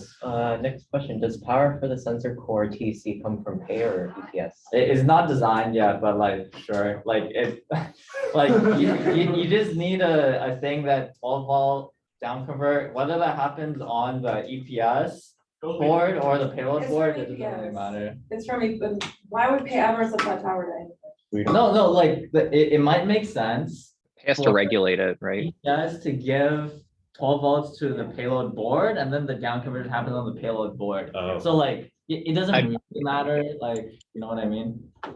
Yeah, I think since you're like connecting pay to the sensor core already, like it might be easier to just supply it from pay as well, Yeah. like the power. And also, yeah, if it needs to regulate it, that's probably my vote, but yeah, just to think about. Yeah, all the connectors will go to the same board. And like, Yeah, it's just easier, I think, if it's like only pay connects to the sensor board or to the sensor core. Yeah. Okay, next question. Since the efficiency of the sensor decreases significantly after 1700 nanometers, will we still get usable images at 1700? No. Not really imaging. Like, okay, I let me just read you the product spec, because I don't think enough people read like specs. Correct. Okay, Flare products. Section 3.3.8.1 of the Flare product spec. Like, no, this is real, like quantum efficiency and fill factor. The average quantum efficiency fill factor project is greater than 60% over the 1.0 micron to 1.6 micron spectral band. So like, at 1700, we're already beyond the range where Flare guarantees a 60% thing. So like, no, probably like it's shit, like you can't use it. Oh, that's it already. Is it slide 45? Is it likely you may not have enough time / members to implement corrections for all of the distortions? Which ones would you prioritize if necessary? Likely. Yeah. I'm not sure. I'm guessing we won't have enough time. So the main ones that we are looking at is the ones we're currently working on: destriping, smile, auto rectification, and georeferencing. Those are very important. I'm guessing dark signal is going to be important. Maybe a bad pixel as well, considering that you've been told that hot pixel shows up. Those are the ones I will prioritize. But bad pixels done on the camera already. Yeah, the thing is, I don't know if it's dynamic though. You could, yeah, you could think so. I mean, read the spec again. I think it might be factory calibrated, but I can't remember. You can save different lookup tables, I know that, so like. Oh yeah, I think you could reprogram it if you wanted to, right? But they might factory program it, I can't remember. Anyways, the question is more like something to think about, just to be aware of. Like you have to do a measurement now, and then it'll save that array of bad pixels at that time that you can reuse later on. Yeah, so if that's the case, then I would do bad pixel like on board. but the issue is, what are we calibrating it to? No, okay, so again, a bad pixel is defined by a pixel that means one of the least following criteria. And the thing that matters is responsivity is less than 50% of the neighboring like pixels. So that's how you know if it's a bad pixel. But what if they're Yeah, all but- bad pixels? Then, well, you That's don't going assume, on. you assume most of your grid is good. No, yeah. Okay, cool. Assembly solution, print custom wrench. Yeah, maybe we'll consider it. What's the tolerance on that? Yeah, it's, yeah. Yes. Have you considered error budgets for your optics? I've heard some designers saying this help with optimization understanding. Oh yeah, actually the optical sensitivity project was supposed to be focused on that. So we provided optics actually with a list of things that we needed tolerances on related to the foresight stability, vignetting, MTF, and wavefront error. Yeah. And on our side, this is something that we haven't been able to give structures yet because we simply haven't had a Code 5 model ready. Now that that's sort of looking like we are, that's the kind of work that we can start moving forward with now. Hey, question, does the current core optic fit into the 1.5U form factor? It indeed does. It is a viable solution. It just can't fly to space. Great. How applicable is the VPH efficiency sine curve at the current build stage since the VPH is not being used yet? This was sort of answered earlier on in the presentation. Consistent. Okay. Have you already tried to optimize the conversion C code with the DSP hardware accelerated functions of VMC? Yeah, so right now, I think all of the operations are vector. And you can use like a level 2 basic linear algebra subsystem to accelerate it. Like we have not converted all of our C code to this to use those specific functions, but I ran like a benchmark of just using those functions on a single dot product, and it was about a 2 times speed up. Wow. So yeah, use the dedicated hardware when you can. Yeah, nice. Cool. Is there like some sort of configurable like vector length or something that would like make it go faster? Like, I don't even know how this works, but What configurable? What? or like if you're doing, The function call, it's like arm dot product float 32, and you give it 2 vectors, and you get their sizes, right? Yeah. so like if you were to change, let's say, the size of like how many values you're like multiplying at one time, could that speed it up? Or like, is it a fixed like vector size? Oh, like that Like, level? does it take like multiple operations to do like 2 vector dot product, like because it's so big, or like how does that work? I don't know. The ARM doesn't provide you the source code. They just give you a compiled binary. So I like maybe, but it's unknowable without testing. But if you have like 2 vectors, are they like really long, or is it like Yeah, a fixed I like- size? Our MCU has like 800 and something kilobytes of SRAM, so I just just filled them completely with random and tried it with that. Okay, but I guess when you do the function calls, you like specify how many values there are. Yeah, the link vector. Yeah. Okay, maybe just something to think about. Yeah, because I don't really know how it works. Yeah, like I can understand the level of optimization you're going for. I just don't think we're gonna do it because it's like marginal gain for a lot of work. Oh yeah, just wanted to remind everyone, it is a little bit over our dedicated end time. So if you do have to go, understandable. This will be recorded and I'll send the recording afterwards on Slack. Yeah, but we'll probably continue through the rest of the questions. How many more questions are there? 28. It keeps growing. Yeah. We can run a little faster through these. Slide 46, how long does it take to train the network? I think this is in reference to. slide- Yes, for yeah. sure, Sanan. Yeah. I see Ian on. Ian, would you like to answer this question? I could give it a try. I tried running it on my device, which is just a laptop, and I feel like we made decent progress on it. So it shouldn't take more than, decent like resources, like something we can get. I'm thinking maybe connecting to some of the cloud computing software at U of T, but it shouldn't be anything like ridiculous. And it seems to go like decently fast within maybe half an hour to train at most. We have Oh yeah, that's a pretty good. server as well with a GPU, by the way. A 10-year-old GPU. It's a GPU. It's a 770, I think, right? I think is about 10 years old. Yeah, something like that. Yeah, that seems pretty good. Yeah, I was just wondering if you needed like really like a lot of compute, or if you're running it in like Colab or something, but like if you can just run it on a standard laptop in less than an hour, that's pretty good, right? Yeah, so right now for the data that has high spatial resolution, we are running into issues for it using too much RAM. How much? It doesn't run at 16 gig. We have a 32, you can use that. Do you like run it in Colab or something? So Colab, one person has Colab Pro, one person does it. The Colab Pro, it works there. The Colab not Pro, it doesn't work there. So yeah. Cool. Next question. Could you relax optimal mechanical tolerances to reduce component/manufacturing costs? Has cost versus necessity been analyzed for tolerances? This is a great question. A part of the, I guess, justification for the optical sensitivity analysis was so we could get that sort of like tolerance budget for us to make detailed design decisions like that. So far we haven't, but this is definitely a good thing to note going forward. Payload structures. Is there a large thermal contact between the camera housing and structures? Need to have this to dissipate heat? Yeah, so there's a conversation that we had earlier. Right now, we're still under the assumption that we'll be using a thermal strap to dissipate the heat to the negative, to one of the phases, the dedicated heat dissipation phase. Yeah, so that's probably what's likely going to happen, but we're currently having more discussions with thermal if we do need the housing to also be a source to dissipate. Like, was that in your CAD 3D mockup picture? I just didn't see it.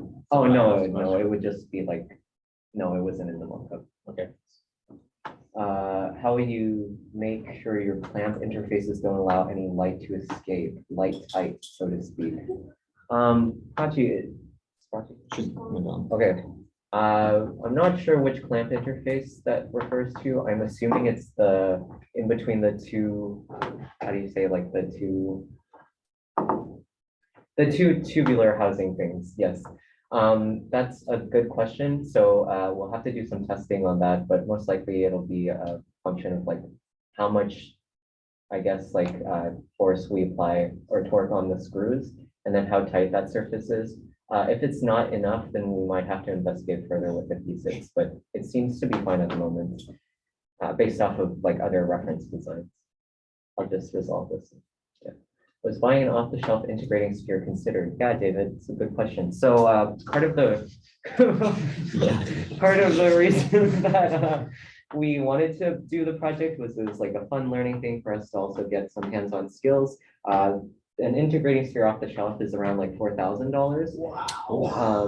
Wait, can't you use it? You have to. My high school friend's dad is a prof on the 3rd floor of MG. and I've been in his lab. He's got like a big thing with white powder inside it. I assume that's the integrating sphere. The size of our integrating sphere and like the aperture size and the positioning will have to be like dependent on our payload. So like they do range in size, right? So currently, like we're still pursuing this project to see what sort of like result we can get, because if we can, because there has been like previously people who made integrating spheres like DIY, and that was the paper that we based it off of actually. It would be helpful for us and other student teams if they need a very cheap 3D printed integrating sphere. Is the paint like poisonous? Or like, no, it's not. You can buy it from like Home Depot. Like you can eat it. And... No, don't. No. Like it won't kill you if you touch it, but you shouldn't eat any paint. Like I don't. What's the color?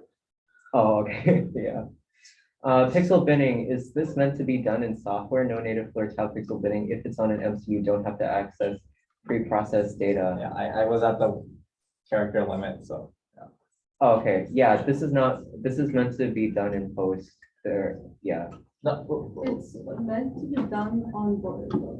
But like my dilemma is we don't have raw sensor count readouts. What we have is like, it's gonna go through some FPGA on the sensor, okay. And then it's gonna do like histogram equalization, is try to make the picture look nice to like human eye. But like, if you just like average 2 pixels after the fact, that's not pixel binning, that's something else. Okay.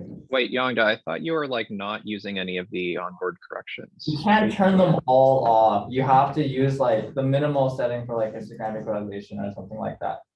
Okay. Yeah, good point then. We'll, further investigation will have to be done. Yeah, that's good to know. Comment for pixel binning, you could consider doing it selectively to keep your resolution, only keep pixels unbinned at important wavelengths. Yeah, that's a great point. I think That's we a also, big brain shit. Holy Yeah. fuck. yeah, we also wanted to consider that because the SNR variation across different wavelengths. So that's something that we might have to like determine once optics trade book is done. I think it would be gross to tell us which waveforms Yeah. are important as well.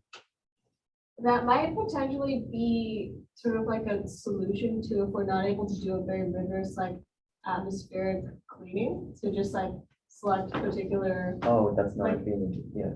yeah, but. You'd have to look make, into. you have to make sure that having a variable spectral resolution doesn't affect your whatever computational Yeah. models you're using to derive prop residue. Right. That's true. No, that one wasn't done. Oh, That was that another? Oh, shoot. Can It you was control Ben's sense? question How do you about go back? unmachinable parts. Oh, what was the, can you repeat the question? But I'm so sorry, I lost it. Oh, it's just, one of the isostatic mounts, there are a few corners. Oh, like the Oh. sharp one? Yeah. The sharpness isn't like necessary, that was just the preliminary. Like we can round the corners. Yeah. Okay, The cool. one we got was the pixel binning one. That's the one we got. Oh, yes, this is done. Sorry. Okay, Okay, next question, slide 64. There's a lot of mass around the floor optic mount. Any thoughts on optimizing that design? I will pass it off to Bettina. The call. Okay, no, Bettina's left the call. Great question. I will, I can maybe say some stuff, Yeah. I remember talking to Bettina. It would probably depend on how the other components of the satellite are structured as well. But they were thinking there would be enough space around the design for volume concerns, but mass hasn't really been brought up yet. We could look into that, but depending on like the type of material we pick for the mount as well. Try to pick something that is not as heavy. When you're doing mass, 10% of the mass is wires, which you don't do in CAD, so just leave a 10% buffer, 10 or 15%. yeah, that's good. Slides 80 to 81. What is the failure criteria you're using to determine the survivability of your optical components? We need it. Might have to revisit that slide. Don't really remember what it was. Oh, 80 to 81. Oh yeah, these are very preliminary. There's no failure criteria at the moment. Really what we're trying to do, as I mentioned, was so the first one was to get like an idea of the order of magnitude of like deformation that we might have from a lens. And then that will be used to compare it with whatever optics spits out of their code 5 simulations to see if we're like way off. If we are way off in that case, then we'll have to do further optimization. But yeah, so like the ideal failure criteria would come out of that tolerancing budget that they gave us. The thing to keep in mind with Yeah. stresses in glass is that glass is significantly stronger in compression. Lies in tension. So it's important that you're not only looking at the magnitudes of the stresses, but also what types of stresses. Yeah, that's a good point. Cool. Next question. Slide 32. What is the network topology of your CAN setup? Does each device have its own termination mode? Right now, no, but it's working. No.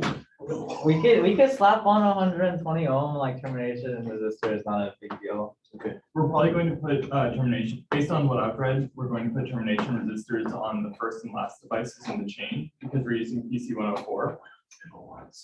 Because you're just trying to get rid of reflections at the ends. No, wait, it should be on every node. It should be. Oh, really? Yeah, no, All right. Yeah. No, it's at the two ends. Bruno says it's on the other two. But like, yeah, like typically you're supposed to put it on the two ends. Like in this case, it probably doesn't matter because like your bus is like relatively short. Like remember, CAN's like normally used in cars and you'll have like really long cables. So like in that case, in a car, like you might need terminations on the end, but like, so I doubt it would really matter in the satellite, but you could just put them in anyway if you wanted to. And we'll validate that to make sure we don't have weird spikes or anything. Yeah, because we had a very similar discussion 2 weeks ago at work on like our flight computers avionics as well. Like because we also use CAN to talk to our devices, like we have a motor controller, and like that one we were saying like it's safer to have termination modes, especially if there's multiple devices, just in case. But was it working before? No, our hardware's not integrated yet, so we don't. Oh, okay. We'll check the reflections and make sure that's not a problem. Yep. Just a suggestion, like on any device that's on the CAN bus, I suggest you just put like pads for a resistor, like just put like a do not place resistor on all your CAN devices, and then you could always just like add in that resistor later if you wanted to on the ends. Write that down. Write that down. No, it's not variable. As in, it can only operate at 60? You gotta be like, yo, set it at 45, run it for a while, and then set it at 30. Yeah, So what is the time different delay between you setting a new frame rate command and? I have no idea. The software interface is like, it's like request, or let me give you the exact terminology, but it wasn't like you can do it immediately, kind of. So we could device set up 50. This is a super important question. Mithun has picked up this work now, but in terms of the ADCS acquisition, having a variable frame rate might be an advantage. If it's not, then we have to consider that in our acquisition logic, because you wouldn't want to miss any parts of the terrain if you were taking snapshots as you travel. If that means that your ADCS cannot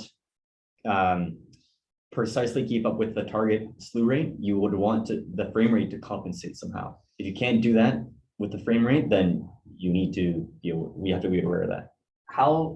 Okay, so like I'm assuming we're operating in video mode, and the terminology here is like there's a desired frame rate that you can set, and then it will switch to that after who knows how long, right? Another way is like camera mode or shutter mode, just external trigger, and you're just like picture now, like manually. Could you vary the frame rate in that way? I guess so, yeah. I don't know how long each acquisition is gonna take though, but. Well, it's something we can also set, right, is the integration time. The thing is, you don't want to set the integration time. You want it to be the same for everything. That's gonna affect dark signal. Oh, you don't want to dynamically vary it. Oh, sure. Right. So you wouldn't set the integration time dynamically, but the frame rate.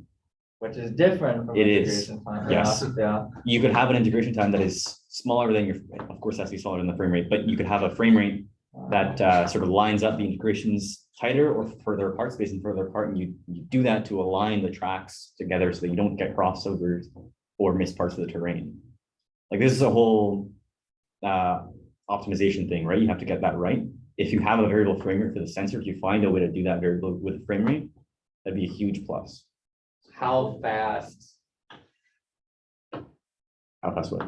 Within one frame, like it would have, like any dynamic adjustments would have to occur in less than 160. Oh, I guess there's like two speeds I'm talking about. One is how fast you need to take pictures, and one is how fast you need to adjust. So the former is what Athena started working on alongside ADCS. We don't know yet. I'm asking more so like, is this something we can explore? Is having a variable frame rate? I mean, I can tell you if the sensor does it or not. I can't really change the sensor. Yeah. Yeah, that's something to keep in mind. Next question, is the Shure network source off the shelf or being designed and trained in? Yeah, I think this was answered. How are ground control points obtained for georeferencing? So usually it's just, I guess it's just a very, I don't know how to say this. So if you were in invisible range, let's say you take a picture of Toronto, one of the ground control points is going to stand out because you always know where it is, and it's pretty visible. Okay. So it's the same idea, but I guess in the spectral range, you would have to figure out make sure somebody's taken a picture of your site before and has very good Google Maps type data before your. Yes, 'cause I wasn't aware if you'd have to like walk out to the field somewhere and put up beacons at a specific wavelength. For us, thankfully, no. For others, probably not. We'll just hope that other satellites pass over those regions. Next question, is there a reasonably agreed upon target for how many views of the satellite the optics will take up? Optics alone or payload? I think payload is supposed to be 1.5. But that is variable because the entire satellite is changing right now, so. Well, Kang is not away, or not here, he is away, but, yeah, so basically what's happening is the ADCS may or may not be an integrated model at the back of the satellite, in which case we may or may not get more or less space, yeah. Is the FPS expected to be variable?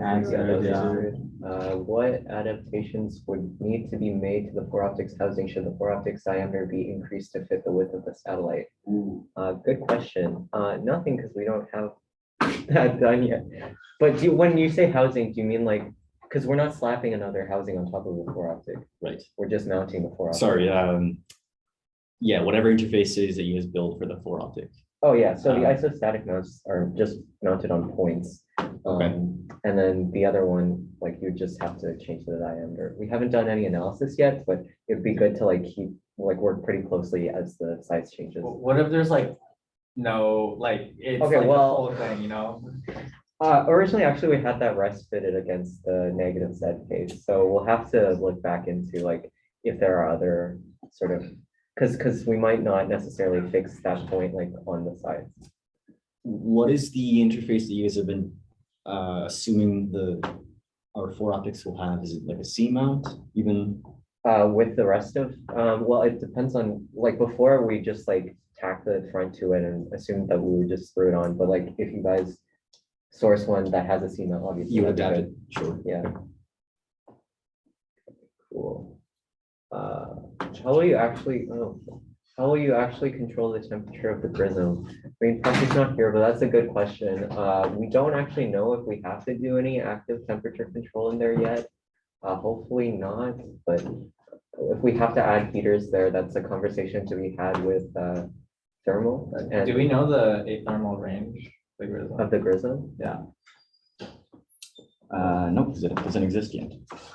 What, like, the spec for the Grism doesn't say like it's We have valid. a requirement. We're gonna require that the manufacturer is rating that will survive space within our orbital thermal model parameters. Like, there's no place that just sells Grisms. No. There's no Grism store. Oh my No, God. but I guess I could give you a spec from a normal grading, like a lab one. Go like negative 40 to 80 and then you're fine. Yes. Cool. From baffle manufacturing experience, machining one piece may be harder, but better than multiple that need to be fitted. Yes, agreed. Skyrocket to tolerances. Okay, yes, that's fair. The reason we had it in two pieces is because it's physically impossible to fit the lenses into one piece, but yeah, that's a good point. Have you talked with any company / reps about potential shapes / geometries that are important / difficult / expensive to manufacture for your optical components? This is the kind of work that we're starting come this September. Yeah. Recommendation for making light tight interfaces, use flatness, GD&T. Okay, thank you. Would we need cooperating satellites to also image the same site as ours? To perform validation. Ideally, like that would be the best case scenario out of that like second level of validation. If we weren't able to get our own ground validation, like I wouldn't call them cooperating satellites just because we won't really have that level of control in that case. We would just have to like hope that a hyperspectral remote sensing satellite who is still operational when we launch happens to pass over either the site that we're imaging or even like a similar site. Because in that case, I don't think we'll really be performing the actual like unmixing. We would be just evaluating the quality of the data, so like in other ways. Wait, so like best case is still someone goes on the ground and Yeah. measures. Yeah. This is like second best. Yeah. Okay. Cool. Next question. Would using a site in Manitoba or Saskatchewan change the required orbit of the satellite? No. So this is the good thing about a sun-seeker's orbit. Longitudinal variation of where your target is on the Earth does not matter. Latitude variation has minimal impact on available target imaging times. Manitoba is roughly at the same latitude as Ontario. It's within a couple of degrees. It's not functionally different. You'll get the exact same past behavior as you do in Toronto. Nice. Yes. Slide 24. Will experimental corrections from hardware testing be used to tune the parameters used in FE Cyber? FINCH eyes.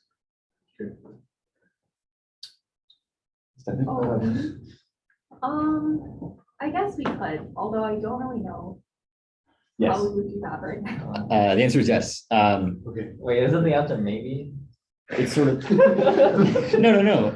It goes both ways, right? Because you'd want your model to be a digital twin of the real thing. And then on the other hand, you want to explore the solution space of like what kind of optical geometries you need to achieve some goal. And then you use that information to just speak to manufacturers, and then you arrive at a solution that fits both.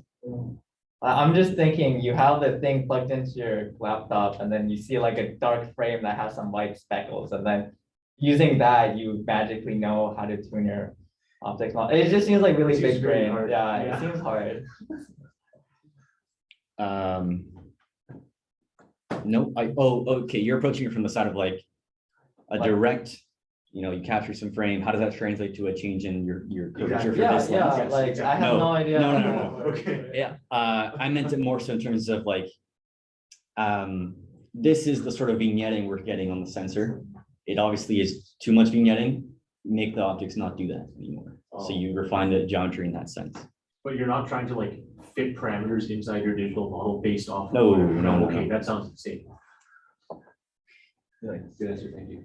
What's the rationale for using Pyros connector over the camera link adapter to interface with the core? It's like like it's sticking out the end of like we were trying to conserve space, right? So we can either have something that's like taking up that much space, or if we use the camera link adapter, like it's called the VPC module. It's like more space. Right. Was there any advantage that camera link would offer you in terms of interfacing, or is it?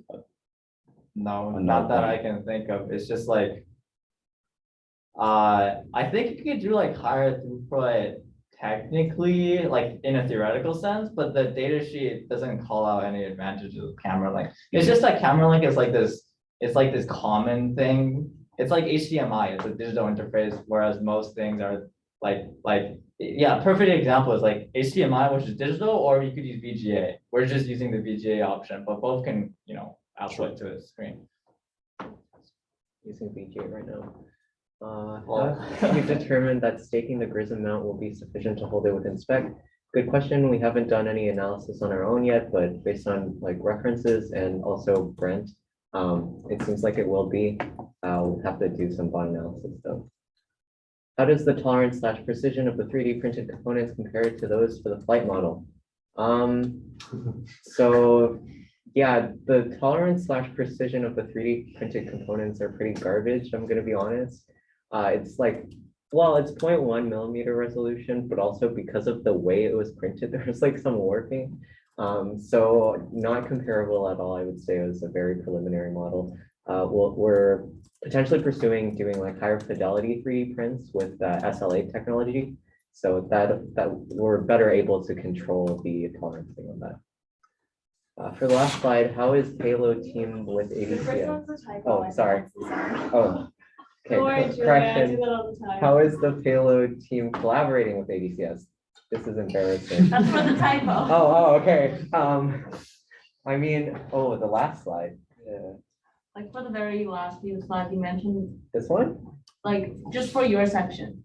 Oh, Yeah, I remember you mentioned that you're gonna talk to like ADCS and stuff. there might be multiple reasons that we're talking to ADCS. I'm gonna be honest, I have a bad memory. Could you remind me the specific slide? I think it was like something about structure.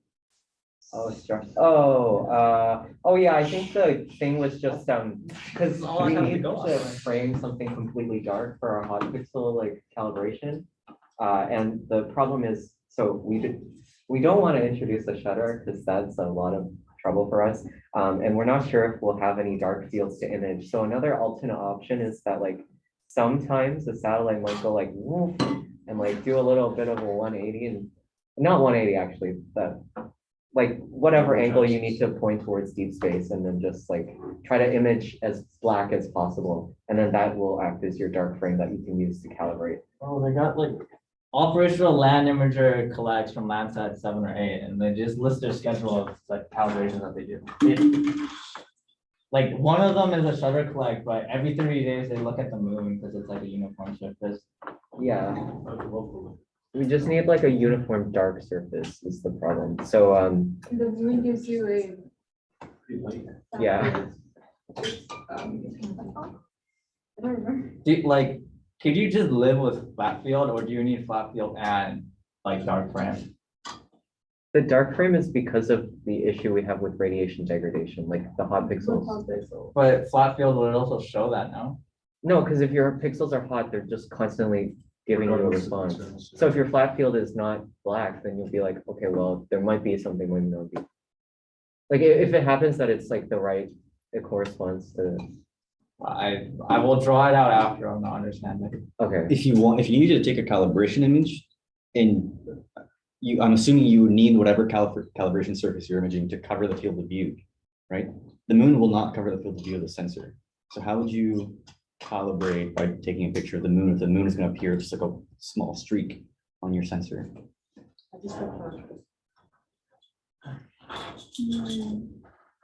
I don't know, something to consider.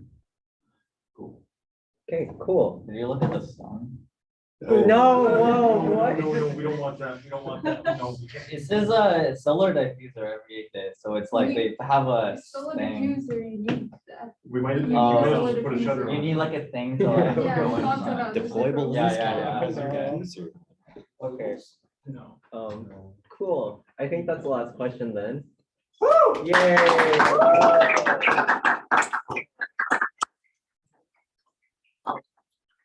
That's a design meeting. Yay! Thank you everyone for Termination coming. thing. Just have a no connect pad. What? Yeah, I wrote the note. Okay. Yeah, thank you. There's something in the chat. Oh, there's stuff in the chat? Right, sorry. Oh my gosh. Thank you, David. I've been creating that.